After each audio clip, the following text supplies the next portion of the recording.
Study IQ IAS, आपका selection हमारा मिशन। Hello everyone, I welcome you all to this session of study IQ IAS। आज के session में हम बात करेंगे कि कैसे हम इंडिया के डेमोग्राफिक डिविडेंड को लेकर बहुत कॉन्फिडेंट रहते हैं। कहते हैं कि मतलब पूरे वर्ल्ड में सबसे लार्जेस्ट इतना बड़ा यूथ का पॉपुलेशन है इंडिया का। मिडियन एज 27 से 29 साल के बीच में, मतलब एवरेज इंडिया में 30 साल से भी कम की एज हमको देखने को मिलती है। अब ये जो डेमोग्राफिक डिविडेंड है ये बहुत सिग्निफिकेंट है। ये जो यूथ है यही देश को ग्रो कराएगा, इकोनॉमिक ग्रोथ, और ये सारी चीजें फ्यूचर में पॉसिबल हो पाएगी। लेकिन जब इसकी बात करते हैं तो कभी कभी कहा जाता है कि ये एक ना टिकिंग टाइम बॉम्ब है, कभी भी फट सकता है। ये इसीलिए कहा जाता है कि यूथ पॉपुलेशन हमारे पास बहुत है, लेकिन जब बात आती है स्किलिंग की, जब बात आती है जॉब्स की, तो उसमें ये जो ट्रांसलेशन है ये देखने को नहीं मिलता है। मतलब स्कूल में जो भी उन्होंने पढ़ाई की, पढ़ाई करने के बाद में डिग्री तो उन्हें मिल गई, कॉलेज में डिग्री उनको मिल गई, लेकिन डिग्री एम्प्लॉयबिलिटी में ट्रांसलेट नहीं हो रही है, नौकरियां नहीं मिल रही है। मतलब उस फ्रंट पे देखा जाए तो दो लेवल पे प्रॉब्लम है। सबसे बड़ा प्रॉब्लम तो ये देखने को मिलता है कि इनफ वे में जो इंडिविजुअल्स है वो स्किल्ड नहीं है। सबसे पहला इशू है स्किलिंग नहीं है। दूसरी बात आती है नहीं स्किल्ड इनफ है, उसके बाद भी नौकरी नहीं मिल रही है, मतलब नौकरी की कमी है। मतलब जो भी उनको स्किल आता है उसकी रेलेवेंसी नहीं है, क्योंकि AI, मशीन लर्निंग, इन सारी चीजों ने चीजों को, मार्केट को पूरी तरीके से बदल दिया है। तो इसके बारे में हम बात करने वाले हैं और नंबर बहुत ज्यादा चौंकाने वाले हैं। मतलब अगर हम देखें 80 करोड़ इंडियंस 35 साल से कम की एज के हैं। ये बहुत सिग्निफिकेंट नंबर हो जाता है, क्योंकि यही है जिससे जो डेमोग्राफिक डिविडेंड की हम बात कर रहे हैं। अब उसके बाद में हम समझे तो उनमें से 43% है जो एम्प्लॉयबल है, जो नौकरी कर सकते हैं, जिन्हें नौकरी दी जा सकती है। अदर देन दैट, मतलब बड़ा चंक है जो 57% है वो एम्प्लॉयबल ही नहीं है। तो ये जो चीज को देखते हैं हमको, तो हमको समझ में आता है कि मिलियंस ऑफ जो जॉब्स ऑलरेडी एग्जिस्ट करती है वो देखते हैं, वो जो जॉब्स हैं उसके लिए इनफ स्किलिंग नहीं देखने को मिल रहा जो भी मार्केट में जॉब है। एंड उसके साथ साथ में जो जिस कॉन्टेक्स्ट में स्किल्ड है उसकी रिक्वायरमेंट ही नहीं है, क्योंकि सारी चीजें आप देखेंगे हफ्तों में चेंजेस हमको देखने को मिलता है। जहां पे डेकेड्स लग जाते थे पहले, अब वो हफ्तों में चेंजेस देखने को मिल रहा है। इस तरीके से जॉब मार्केट बहुत तेजी से बदल रहा है। तो उसी के बारे में डेप्थ में हम डिस्कस करने वाले हैं कि इंडिया के जो डेमोग्राफिक डिविडेंड का जो लैंडस्केप है उसका जो कोर इशू है और उसका जो सोल्यूशन निकल के आ सकता है कि एक नेशनल जॉब मिशन होना चाहिए। सरकार एक मिशन लॉन्च करे जिसके तहत नौकरी कैसे क्रिएट करी जाए, हर इंडिविजुअल को कैसे एम्प्लॉयबल बनाया जाए, उसके ऊपर काम किया जाए। क्योंकि स्किलिंग पे काम किया जा रहा है, जॉब जनरेशन पे काम नहीं किया जा रहा है। AI की वजह से बहुत सारे नए जॉब्स क्रिएट होने वाले हैं। उन जॉब्स को क्रिएट करने के लिए, उनका इकोसिस्टम तैयार करने के लिए उस पर काम करना जरूरी है। तो national job mission is very important. उसके बारे में डेप्थ में हम बात करेंगे, ये कैसे इंश्योर हो पाएगा। तो उसी के साथ में आप मैड लाइफ स्टडी IQ यहाँ पर टेलीग्राम चैनल है, इससे जरूर कनेक्ट करें। जो भी आपको ये सारे डिलीवरेबल्स दिख रहे हैं ये सारे आपके हाथ में मिल जाएंगे, तो मैड लाइफ स्टडी IQ आप कनेक्ट। उसी के साथ में कहानी भी कंटिन्यू करते हैं। सबसे पहली बात याद आती है कि अगर कॉन्टेक्स्ट को देखें, कॉन्टेक्स्ट को अगर हम समझेंगे तो इंडिया का यूथ पॉपुलेशन 28 ईयर हमारी मीडियन एज, वहीं पे स्किलिंग के बहुत सारे चैलेंजेस है कि इतना बड़ा नंबर है। ये एम्बिशियस हमने टारगेट रखा था 2022 में कि इतने लोगों को स्किल करना है, 40 करोड़ लोगों को स्किल करना है, लेकिन ये भी हम अचीव नहीं कर पाए।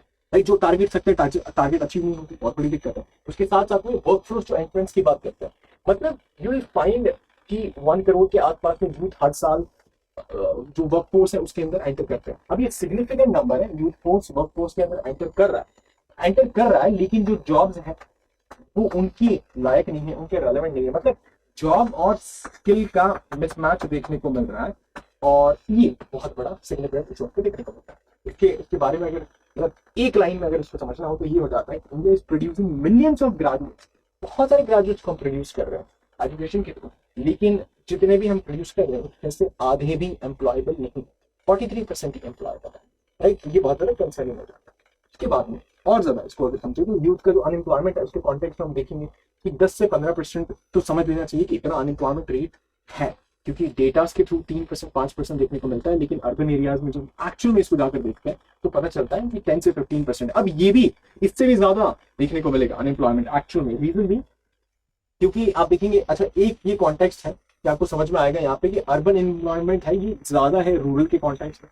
उसके साथ साथ में जो अंडर एम्प्लॉयमेंट है, जो नौकरी नहीं है, उसी के साथ में जो गिग वर्क है ये भी इनसिक्योर हमको देखने को मिलता है। राइट, तो जो रियल क्राइसिस है इसको ये मास्क कर देता है, ये सारे इश्यूज।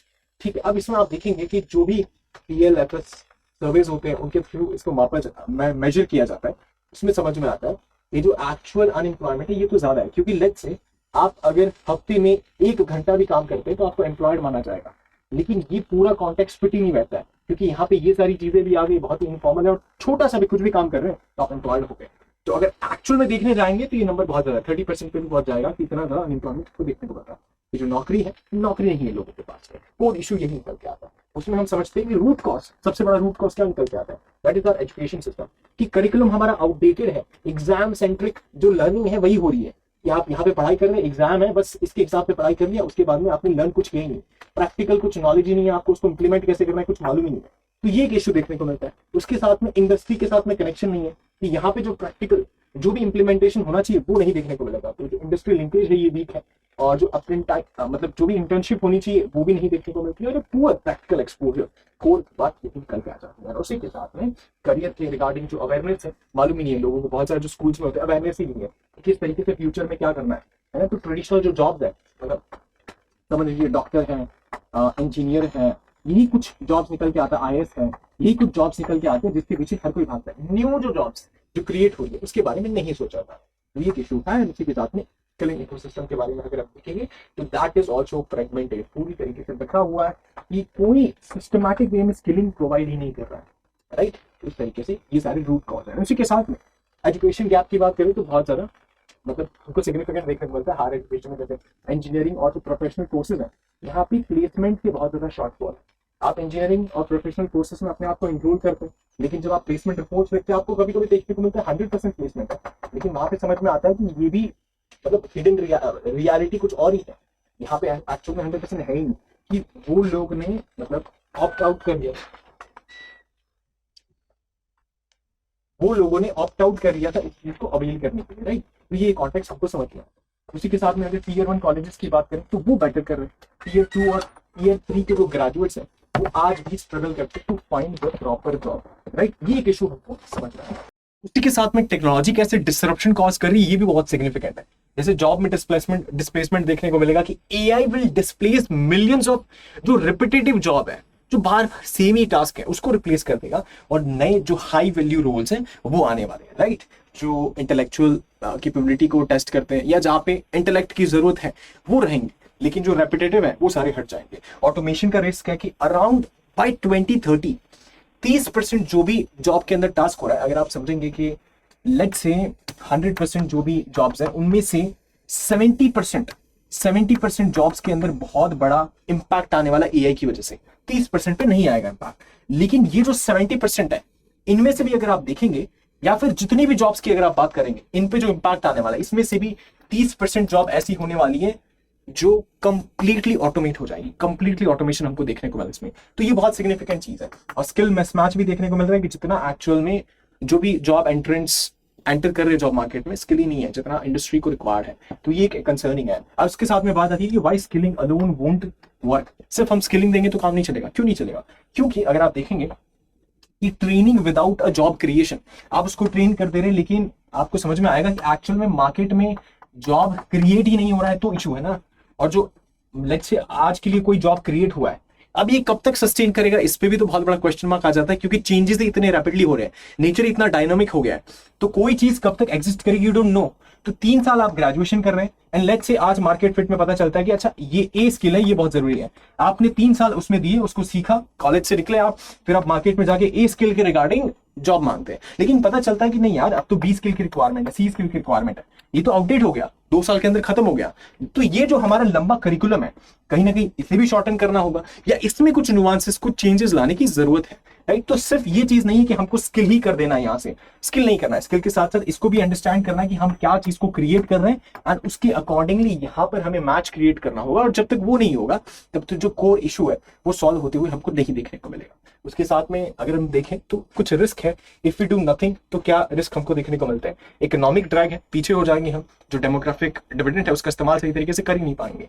जो सोशल अनरेस्ट है वो भी देखने को मिल सकता है अगर जॉब ही मार्केट में नहीं है। एंड रूरल डिस्ट्रेस तो हमको देखने को मिलता है कि millions of, thousands of, lakhs of people you will find, farmers जो सुसाइड कमिट कर देते हैं रूरल एरियाज में, हमको ये सिग्निफिकेंट वे में देखने को मिलता है, राइट। तो ये जो चीज़ है ये बहुत सिग्निफिकेंट हमको समझ में आता है कि माइग्रेशन का प्रेशर है, वो सिटीज आते हैं, सिटीज में भी एम्प्लॉयमेंट देखने को नहीं मिलता है। तो they all are the concerns that we find in the market.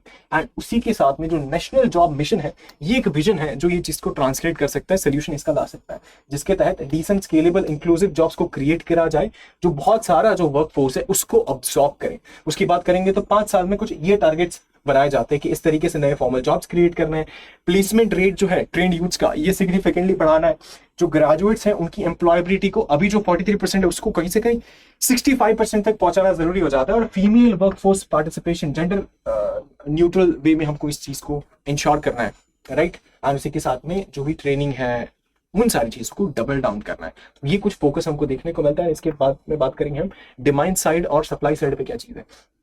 Demand side पे हमें डीरेगुलेशन करने की जरूरत है। लेबर इंटेंसिव जो भी सेक्टर्स हैं इन सारे, इनके अंदर रूरल इंफ्रास्ट्रक्चर जो है यहाँ पे ये सब बिल्ड करने की जरूरत है। इसके साथ साथ में आउटपुट लिंक जो इंसेंटिव्स है एमएसएमई और इन सभी चीज़ों को देना जरूरी है। एंड पब्लिक जो प्रोक्योरमेंट है इसको ठीक तरीके से इंश्योर करना जरूरी है। उसी के साथ में अगर सप्लाई साइड के बारे में हम बात करें तो उसमें समझ में आता है कि जो मॉड्यूलर क्रेडेंशियल है उसको इंप्रूव करना, जहाँ पे इंडस्ट्री अलाइन माइक्रो क्रेडेंशियल को बिल्ड किया जाए, करियर गाइडेंस दिया जाए हाई स्कूल से लेकर, और प्रैक्टिकल एक्सपीरियंस जहाँ पे जो भी इंटर्नशिप है, एक्सपेंशन है, ये सारी चीजों को इंश्योर किया जाए। डिजिटल प्लेटफॉर्म है, national job matching digital platform हो, इसके साथ साथ में एआई लिटरेसी पे ध्यान दिया जाए, जो भी फ्रंटलाइन वर्कर्स हैं उन सभी के तहत। तो अगर इस पे ध्यान दिया जाए तो सिग्निफिकेंट में we can bring the transformation, जिसके बारे में हम बात कर रहे हैं। गवर्नेंस और फाइनेंसिंग की बात करेंगे तो गवर्नेंस के स्ट्रक्चर में इस तरीके से ये कुछ चेंजेस लाए जा सकते हैं। फाइनेंसिंग के मिक्स की बात करेंगे तो जो स्किलिंग फंड है उसको रीएलोकेट करना सही तरीके से, फिस्कल इंसेंटिव को सही तरीके से देना, पीपीपी के थ्रू, सोशल बॉन्ड्स के थ्रू, ये सारी चीजों को इंश्योर करना इंपॉर्टेंट हो जाता है।